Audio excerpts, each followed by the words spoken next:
chaque année, en fait, on fait une journée dans le cadre du handicap. Et l'idée étant de faire participer l'ensemble des salariés du GMR Lorraine à des mises en situation autour de la question du handicap.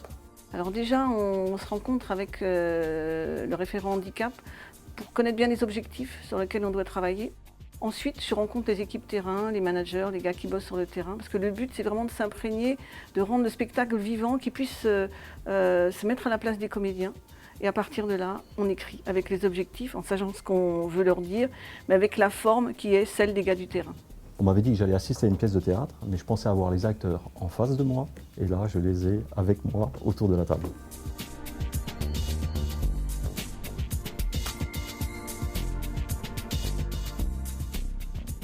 Moi, je vais vous parler du handicap dans l'entreprise et surtout de l'accord que RTE a signé en interne justement pour gérer le handicap dans l'entreprise. Parce que ça nous concerne aussi.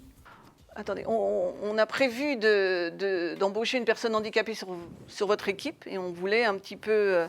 alors, oui, ça vous intéresse aussi, même si ce n'est pas votre équipe à vous qui est la première concernée. Ben, c'est bien. Oui, ça reflète à 90% la réalité du terrain. Un handicapé physique, c'était relativement compliqué pour qu'il intègre une équipe ligne. Puis ça dépend ce que tu appelles handicapé. Handicapé, je sais pas, moi, déjà, il y a le fauteuil roulant, par exemple. Ça tombe bien, c'est le fauteuil roulant. Est-ce que vous avez une idée parmi tous les gens qui sont en situation de handicap? Enfin, vous mettez tout. Et dites-moi voir à combien de pourcentage de personnes ça représente les gens qui sont en fauteuil roulant. Tiens, je voudrais savoir. 10%. Ouais. Combien? Ben voilà, c'est 3. Le chiffre exact, c'est 3. L'objectif qu'on s'était donné avec Oh My Coach, c'était de rendre la chose, le sujet, de pouvoir en parler de manière pas légère, mais en tout cas de manière interactive, sans être trop plombant, et puis de parler de leur vie, de leur quotidien, de leur réalité à eux. Mais ce que je dis quand même, lignard, c'est pas un métier pour handicapés.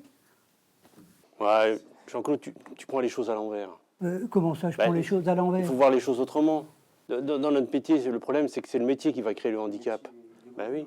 Quand tu es jeune, tu démarres, et puis à force, en vieillissant, à force de faire des reprises d'efforts, de monter l'UPK avec la poulie, d'être en porte-à-faux avec le poulift là, qui pèse 30 kg, d'être en extension sur l'échelle, tout ça, ben, tu finis par avoir un mal au dos.